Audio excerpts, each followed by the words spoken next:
Night 10 மணிக்கு இதை போய் பார்க்கலன்னா என்ன அப்படின்னு சொல்லி பக்கத்துலலாம் சொன்னாங்க. பட் இருந்தாலும் நாங்கள் ஒரு 3 வருஷமாக அதை கடைப்பிடிச்சிட்டு வரோம். அந்த கடமையை பண்ணியே ஆகும் அப்படின்னு சொல்லிட்டு, அது கடமைன்னு சொல்கிறத விட எங்களுக்கு அதை பார்க்குறதுல அவ்வளோ ஒரு சந்தோஷம், அவ்வளோ ஒரு ஹாப்பினஸ்ஸு.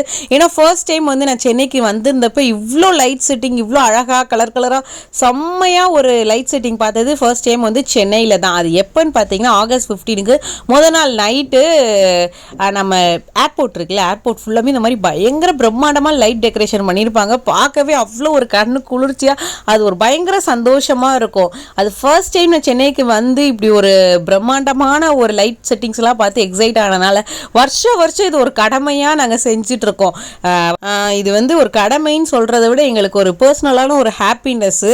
அது சாப்பிட்டு நைட் ஒரு 10 மணி போல் போய் சூப்பராக சுற்றி பார்த்துட்டு வந்தோம். அது மட்டும் இல்லாமல் மெட்ரோ ஸ்டேஷனுமே அவ்வளோ ஒரு அழகாக சூப்பராக லைட் செட்டிங் பண்ணியிருந்தாங்க. இது ஒரு சின்ன ஒரு விஷயந்தான், பட் எங்களுக்கு ஒரு பயங்கரமான ஹாப்பினஸ் கொடுக்கும். இந்த சின்ன விஷயத்தை கூட நீங்கள் பயங்கரமாக எக்ஸைட் ஆகிறவங்களா இருந்தால் மறக்காமல் கமெண்ட் செக்ஷனில் சொல்லிட்டு போங்க. அப்படியே நம்ம சேனலை சப்ஸ்கிரைப் பண்ணிடுங்க. பாய்.